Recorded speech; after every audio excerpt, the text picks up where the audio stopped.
kita yakini dulu bahwa Tuhan kita nggak pernah terlambat. Sekalipun 4 hari dia datang telat, Tuhan Yesus tetap tidak terlambat. Dalam cerita Lazarus ini, sekarang pun Tuhan masih bisa bekerja. Dalam hidup Anda, sekarang juga mujizat masih bisa terjadi. Ayat 17 kita baca sekarang. Maka ketika Yesus tiba, didapatinya Lazarus telah 4 hari berbaring di dalam kubur. Betania terletak dekat Yerusalem, kira-kira 2 mil jauhnya. Waktu Yesus tiba, di mana Lazarus dikuburkan, dia udah 4 hari berbaring di dalam kuburan. Kenapa ya Tuhan kok sengaja telat datang? Kalau kita perhatikan ceritanya, memang Tuhan berlambat-lambat. Bukan karena Tuhan itu lelet, atau Tuhan nggak peduli, atau Tuhan mempermainkan perasaan orang. Enggak. Tapi semua itu indah pada waktunya. Jadi Tuhan yang paling mengerti. Kita ini nggak maha tahu, makanya menurut kita terlambat. Menurut Tuhan tepat waktu. Karena hanya Allah yang maha tahu. Ada sebuah superstisi atau tradisi Yahudi bahwa ketika seseorang mati, roh orang itu seperti gentayangan. Dia antara bumi dan langit belum nyampe ke sorga. Atau belum sampai dibawa Tuhan ke neraka. Gitulah ceritanya. Dia masih berusaha untuk masuk dalam tubuh orang, tubuhnya sendiri. Dia masih mau bangun dari tidurnya atau bangkit dari kematian. Ini bukan apa kata firman ya. Sekali lagi ini tradisi orang Yahudi atau superstisi mereka. Jadi setelah 3 hari, roh tersebut baru pergi forever. Point of no return. Disitulah keluarga jadi hopeless total. Ini orang mati beneran. Jadi orang Yahudi tunggu 3 hari. Jadi nggak heran kenapa Yesus bangkit pada hari ketiga. Untuk menunjukkan bahwa dia sungguh-sungguh mati dan dia dibangkitkan. Yesus mau berbicara kepada orang Yahudi juga, bukan pada kita-kita seluruh manusia di bangsa-bangsa. Tuhan mau Injil mengena sampai ke dalam hati orang Yahudi dan berbicara dalam bahasa mereka.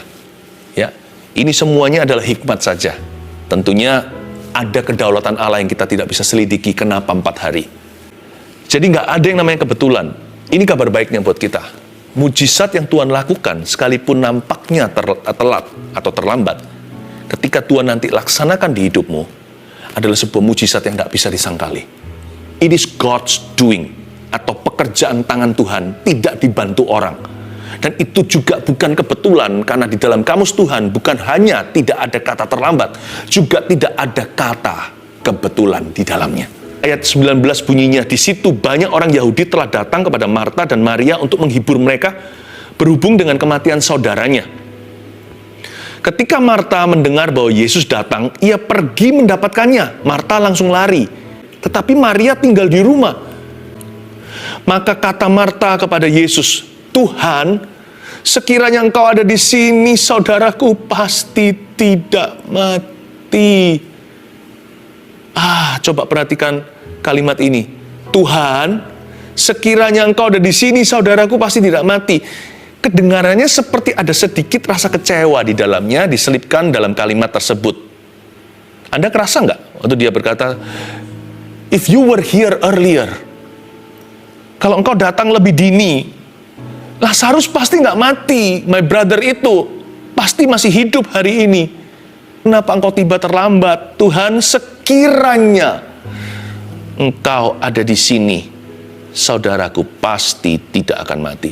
Memang dia nggak kepahitan atau Marta juga tidak berani kurang ajar terhadap Tuhan Yesus. Dia dengan hormat sih, karena itu kan kemurahan, bukan haknya dia. Dia ngerti. Dia hanya mengandai-andai. Sebenarnya, tahu nggak? Ada banyak sekali kesedihan dan stres dalam hidup kita itu bukan berdasar fakta, tetapi berdasarkan imajinasi what if. Andaikan, sekiranya. Kata-kata itu nggak selesai-selesai, seperti kita itu menggali sumur. Orang yang selalu pola berpikirnya itu begitu, dia akan selalu minum dari sumur yang dia gali itu, sumur seandainya, sumur sekiranya itu, selalu dia akan minum air penyesalan. Selalu dia akan minum pahitnya sesal hati. Jangan gitu ya pola pikirnya ya. Look forward, look upward, lihat ke atas, lihat ke depan. Seandainya atau sekiranya itu tidak ada akhirnya atau tidak ada akhir kata Seandainya dan sekiranya itu tidak ada tutup kalimatnya. Jadi jangan pernah Anda terpancing untuk berkutat di sana.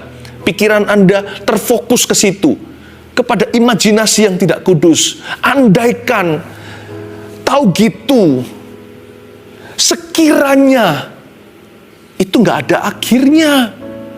Nanti minum air kepahitan lagi, kepahitan sama Tuhan, kepahitan sama diri sendiri, kepahitan sama orang lain. Karena kita yang berpikiran demikian, selalu imannya pupus, pengharapannya putus. Orang yang berpikir begitu tidak mungkin beriman pada Tuhan. Orang yang berpikir demikian, seandainya sekiranya orang seperti itu sudah tidak bisa lagi lihat apa yang Tuhan hendak lakukan. Karena dia menoleh ke belakang, lihat ke masa lalu. Dan yang dia harapkan adalah andaikan dia bisa ubah sesuatu di belakang situ. Orang begitu salah fokus, gagal fokusnya, bukan lagi pada Tuhan dan pada firman. Orang seperti itu mati janji. Jangan begitu ya, Tuhan sekiranya, itu percuma. Tetapi kalimat ini juga tidak menyinggung Yesus. Marta itu hanya menjadi seorang yang sangat manusiawi. Dia berkata, Tuhan kalau engkau ada di sini, itu pengertiannya sendiri, dia pasti tidak akan mati. Tahukah Marta? Oh juga begini, saya ingin ngomong sama Anda, bukan hanya Marta, tahukah Anda dan saya bahwa di hadirat Tuhan, kematian tidak lebih kuat, tidak lebih susah untuk dibatalkan atau dipatahkan daripada sakit penyakit. Andai kata Marta tahu, dia tidak akan stres begitu. Sekiranya engkau ada di sini, dia menghendaki hadirat Tuhan agak early, agak dini. Sekarang bukannya Tuhan sudah hadir di depan dia, itu kan juga hadirat yang sama. Kenapa dia menoleh ke belakang? Harusnya dia lihat Yesus yang di depan, bukan? Yang penting kan hadirat Tuhan, ya kan? Kan dia berkata, seandainya engkau ada di sini, dia merujuk ke hadirat Tuhan di belakang situ. Harusnya dia berkata, oh, yang penting kau sekarang di sini bersama dengan kami. Yang penting akhirnya engkau tiba. Sebab asal Tuhan ada di sana, tidak ada kata terlambat. Karena bagi Tuhan dan di hadirat Tuhan, kematian atau sakit 4 hari lalu, sakit parah, atau seminggu lalu masih sakitnya biasa, nggak ada bedanya di hadirat Allah. Sakit bisa sembuh di belakang situ, telat nih, dia sudah mati bisa bangkit. Karena yang membangkitkan itu hadirat Tuhan yang sama. Di hadirat Allah tidak ada penyakit besar, penyakit kecil, penyakit parah, penyakit ringan. Nggak ada. Bagi Tuhan semua sama. Saya pakai jempol saya, ibu jari saya ini untuk bisa membunuh yang namanya semut kecil, semut keranggan, nyamuk atau lalat. Nggak ada bedanya. Karena saya kuat, karena saya manusia. Ibu jari saya lebih besar dari mereka. Di hadirat Allah nggak ada besar kecil. Tiada yang mustahil. Andai kata Marta ngerti dia berdiri di hadapan siapa nih, dia tidak akan berkata, andai sekiranya dulu engkau di situ. Yang penting kan sekarang engkau di sini. Ayo. Saya beritahu kepada Marta, saya bicara pada Marta yang sekarang sedang mendengarkan saya punya renungan. Saya bicara kepada Anda, pria dan wanita yang sekarang lagi putus pengharapan. Yang penting sekarang Tuhan hadir. Jangan berkata sudah terlambat. Karena Anda berdiri di sebuah hadirat. Itu yang mengubahkan the presence of God. Saat teduh ini bukan program acara. It's a presence. The presence of the Almighty. Bukankah kita bersama-sama berkumpul ini mengharapkan hadirat Allah? Bukan timnya, bukan pembicara, tapi anak Allah, Yesus namanya. Ya, lanjut ayat yang ke-22. Tetapi sekarang pun aku tahu, untungnya ada ini. Saya baca lagi, tetapi sekarang pun aku tahu bahwa Allah akan memberikan kepadamu segala sesuatu yang kau minta kepadanya. Untungnya tidak berhenti di ayat 21. Ayat 22 ada kelanjutannya. Marta cepat berbalik dan hatinya lekas percaya. Dia berkata, tetapi sekarang pun aku tahu bahwa Allah akan memberikan kepadamu. Garis bawahi, tetapi sekarang, tetapi sekarang pun, even now, tetapi sekarang pun. That's the faith. Hari itu, saat itu juga, detik itu, Marta mendemonstrasikan iman pada Tuhan. Dia berkata, meskipun demikian, I choose to trust you. Aku memilih untuk tetap percaya kepadamu. Disitulah permulaan miracle atau mujizat yang akan segera terjadi. Marta ini luar biasa. Seringkali digambarkan dalam Alkitab dia hanya sibuk kerja. Ternyata Marta punya iman, cikal bakal kemuliaan Allah dinyatakan dalam keluarganya lewat kebangkitan saudaranya. Marta berkata, tetapi sekarang pun aku tahu Tuhan agak telat nih, terlambat menurut pemikiranku, karena waktu itu Marta nggak ngerti kalau Yesus sanggup lakukan itu. Jadi Marta berkata, tetapi sekarang pun ya, even now, sekarang pun, imannya nggak gede. Dia nggak berkata sekarang pun Lazarus akan bangkit, dia nggak berkata demikian. Dia hanya berkata, tetapi sekarang pun somehow miracle will still happen. Mujizat pasti masih akan terjadi. Tapi sekarang pun, garis bawahi, jadikan itu imanmu hari ini ya, apapun yang Anda lalui. Tetapi sekarang pun. Selalu bicara pada diri sendiri. Soul talk atau bicara pada jiwa. Tetapi sekarang pun, hai Philip Mantova, panggil namamu sendiri. Tetapi sekarang pun, hai Jeffrey. Tetapi sekarang pun, hai Sylvie. Tetapi sekarang pun, hai Henry. Even now. Tetapi sekarang pun, Tuhan masih akan melakukan sesuatu. Orang yang punya iman seperti ini, even now, biasanya doanya lebih singkat. Saya tidak berkata waktu saat teduh ya. Waktu saat teduh biar di fix, supaya ada disiplin rohani. Nggak hanya saat teduh begini, tapi saat teduh pribadi. Tapi maksud saya, ketika kita itu meminta sesuatu, atau ketika kita mengklaim sesuatu, lebih singkat kalau kita punya iman seperti Marta, tetapi sekarang pun. Kenapa? Karena kita pasti akan mengeliminasi semua keraguan kita. Kalau kita bisa berkata, even now God will work, tetapi sekarang pun Tuhan akan bekerja. Yang tereliminasi adalah semua keraguan kita. Kebanyakan doa kita itu isinya karbohidrat. Atau lemak bahkan, bukan protein. Isinya itu berlebihan di keraguan. Kebimbangan. Tuhan, apa bisa? Aduh Tuhan, aduhnya lebih banyak daripada ya dan amin. Andai kata orang punya iman kayak gini, doanya pasti powerful. Dan akan ada great power, ada kuasa besar dalam iman yang bisa memindahkan gunung. Hari itu Marta menemukan sebuah rahasia, memindahkan gunungnya. Even now, atau tetapi sekarang pun, Tuhanku akan bekerja. Ayat 23. Kata Yesus kepada Marta, saudaramu akan bangkit. Marta mestinya senang dong, tapi Marta belum mengerti maksud Yesus. Kata Marta kepadanya, ayat 24, aku tahu sih, gitu ya kira-kira, aku tahu bahwa ia akan bangkit pada waktu orang-orang bangkit pada akhir zaman. Marta ngomong, ya aku tahu, aku ngerti bahwa akan terjadi kebangkitan nanti di akhir zaman, ketika kiamat, begitulah bahasa duniawinya. Ketika Tuhan datang. Itu is a distant resurrection atau kebangkitan yang masih jauh. Tapi yang maksudnya Tuhan di sini kali ini adalah mujizat akan terjadi hari ini. Dia kira nanti suatu hari. Ya Tuhan, nanti akan terjadi pada akhir zaman. Jawab Yesus. Ini ayat 25. Akulah kebangkitan dan hidup. Barang siapa percaya kepadaku, ia akan hidup walaupun ia sudah mati. Ini kayaknya nggak nyambung deh. Marta sama Tuhan Yesus ngomongnya itu beda level. Marta bilang, ya ngerti nanti suatu hari akan terjadi kebangkitan. Dia berkata, ya aku bisa nerima lah, aku tidak akan kecewa. Tapi Tuhan mau bawa dia mengalami mujizat now, sekarang. Yang satu bicara tentang a distant resurrection, yang satu berbicara tentang an immediate resurrection.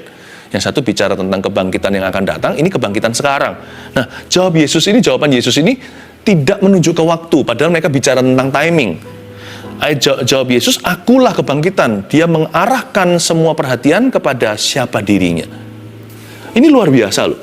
Yesus tidak berkata, iya, aku akan bangkitkan. Dia berkata, hehe, Marta, sebentar. Pause. Time out. Dia berkata, akulah kebangkitan. Look at me, lihat aku. Akulah kebangkitan, kata Tuhan. Ini hadirat Tuhan. Akulah kebangkitan. Ini powerful sekali, ini luar biasa. Yesus tidak berkata, aku punya kuasa kebangkitan. Dia tidak berkata demikian. Dia juga tidak berkata, nanti aku berdoa pada Bapak akan membangkitkan. Dia tidak berkata demikian. Dia berkata, akulah semua itu. Sejujurnya, akulah kebangkitan itu. Itulah sebabnya orang yang punya Yesus punya kebangkitan. Orang yang kenal Yesus kenal kebangkitan. Dia berkata, akulah semua itu. Yang kau katakan nanti suatu hari dibangkitkanlah, bla bla bla. Akulah semua itu. Jadi gini loh Marta. Tuhan mulai negosiasi dengan dia. Suatu hari cepat lambat, Lazarus toh harus dibangkitkan oleh saya. Apakah sekarang lebih susah membangkitkan dia daripada nanti di akhirat? Mana lebih susah menurut kamu? Aku bangkitkan now atau later? Toh cepat lambat, semua mereka termasuk kamu nanti otomatis akan aku bangkitkan. Aku yang membangkitkanmu nanti. Everyone will be resurrected by me, kata Tuhan Yesus. Jadi sekarang aku memberimu satu bonus. Aku bangkitkan sekarang aja ya. Meskipun dia akan mati lagi, tapi tak bangkitin hari ini. Wow, itu rasanya mujizat di depan mata. Tuhan itu baik ya. Ternyata mujizat terjadi bukan karena Marta itu imannya sempurna, tapi karena Tuhan itu panjang sabar sama orang gak beriman seperti kita, seperti Anda dan saya. Ayat yang ke-26. Dan setiap orang yang hidup dan yang percaya kepadaku tidak akan mati selama-lamanya. Hah? Bukankah kita semua akan meninggal dunia? Ini ayat maksudnya apa? Setiap orang yang percaya sama Yesus nih, nggak akan mati selama-lamanya. Ini maksudnya begini loh. Maksudnya, orang-orang yang sudah percaya sama Tuhan Yesus, we can only fear dying, not death itself. Kita mungkin, nggak semua juga sih, tapi mungkin kita bisa takut prosesnya mati. Prosesnya kematian. Ya kan? Beberapa orang yang sakit harus melalui penderitaan. Ada juga orang yang proses kematiannya itu kurang mengenakkan. Ada juga yang kecelakaan. Ya kita nggak imani yang demikian. Tapi kan kita nggak tahu hidup ini. Kita harus selalu siap sih ketemu dengan juru selamat kita. Ketemu dengan yang maha kuasa. Ya kita bisa worry. Itu manusiawi sih. Akan proses kematian itu sendiri. Tapi kita nggak usah takut lagi akan kematian itu sendiri. Siapa nggak takut sih kalau naik pesawat terus jatuh gitu? Kalau apalagi orang yang takut ketinggian, kita nggak imani loh ya sekali lagi. Tetapi kematian itu sendiri tidak mengerikan, karena bagi orang yang sudah percaya sama Yesus dan hidupnya di dalam Dia, death, kematian itu bukan lagi killer, tapi usher. Tahu nggak? Kematian itu bukan lagi killer atau pembunuh, pembinasa. Kematian itu bukan lagi teror. Bagi orang yang belum percaya Yesus, kematian adalah permulaan teror. Tapi bagi orang yang percaya Yesus, kematian adalah akhir teror. Hidup di dunia ini penuh teror. Tapi bagi orang yang di luar Yesus, permulaan teror itu has just begun.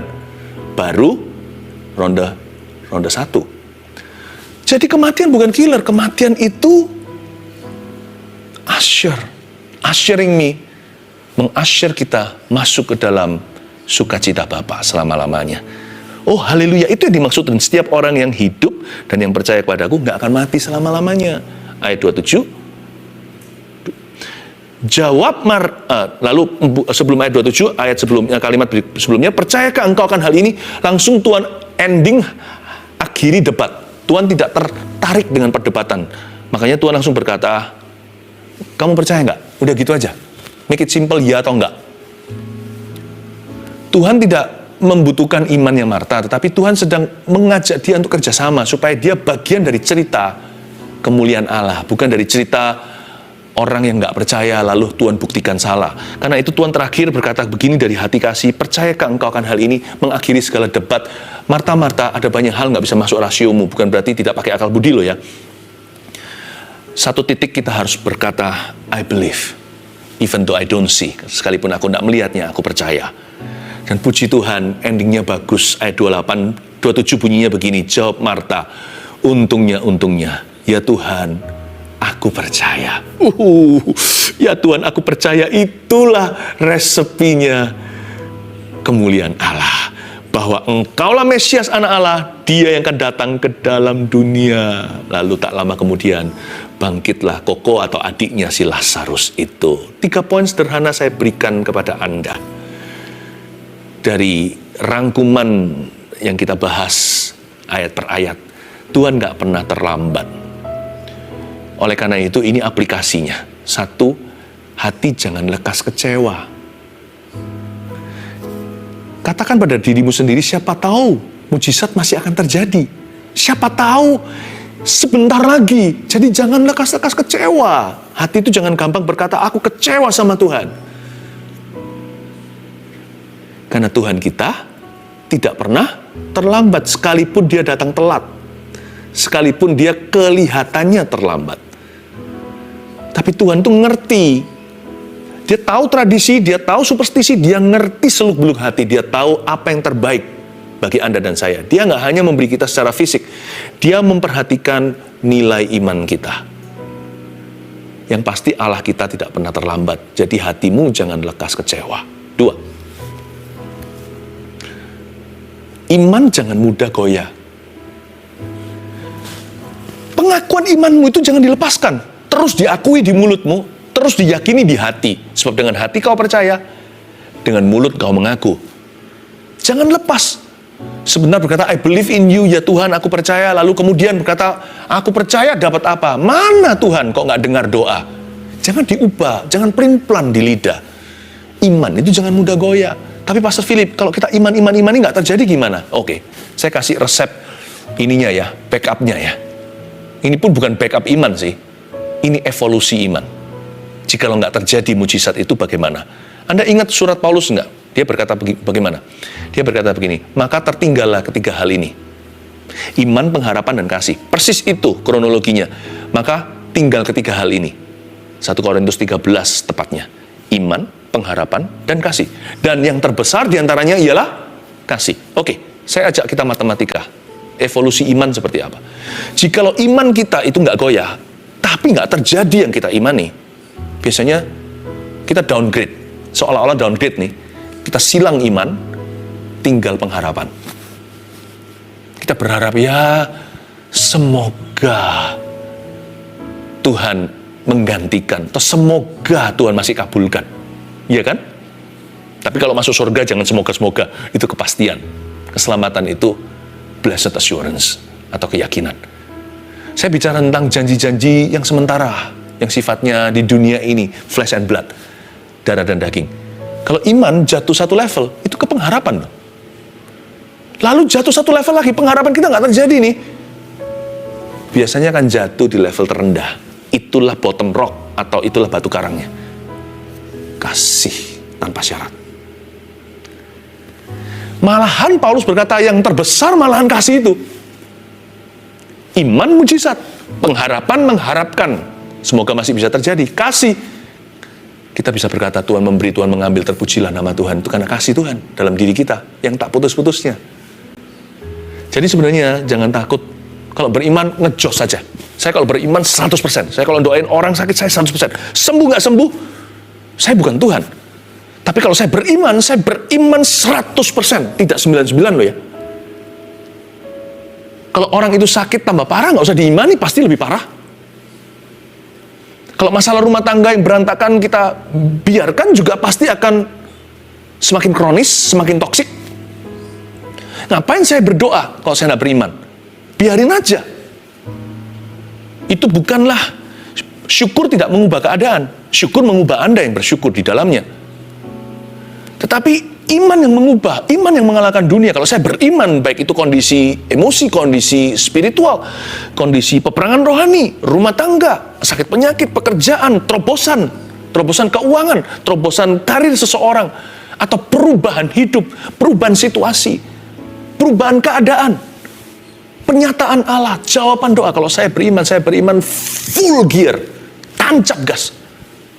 So saya nggak takut kecewa. Kalau iman saya itu murni dari firman, saya di downgrade pun masih ke pengharapan. Di downgrade lagi saya masih punya kasih. Saya tidak akan pernah kecewa sama Tuhan. Kasih itu tidak bisa kecewa. Jangan begini, takut beriman. Kenapa? Nanti kalau nggak kejadian gimana? Itu orang WO atau kalah sebelum pertempuran. Itu orang yang keluar dari gelanggang pertandingan. Belum lap pertama. Belum kita putaran ke-1. Sudah berkata, ya sudah daripada kalah, mendingan nggak resiko. Daripada kalah, mendingan gua pasti nggak menang. Lebih bisa nerima.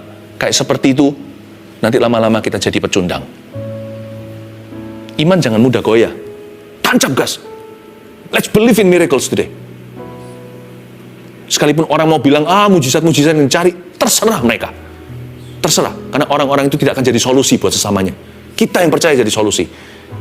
Meskipun ujungnya bukan manipulasi, ujungnya adalah kasih. Kalau enggak pun gimana? Saya tetap akan percaya. Seperti Habil, darahnya dari tanah itu berseru dengan iman. Mendingan saya mati, tetap beriman, dan sekalipun tidak melihat apa yang saya iman terjadi. Saya pulang ke surga membawa iman. Imanku tidak akan tercuri. Terjadi atau tidak terjadi apa yang kuimani, aku tetap akan beriman. Karena imanku pada firman Tuhan. Tuhan berkata, Dia Yehova Rafa, I believe in healing. Saya percaya dalam kesembuhan. Tuhan berkata, Yehova Jireh, Allah yang menyediakan atau Allah yang mengadakan, saya percaya kepada pemeliharaannya. Saya percaya satu persatu.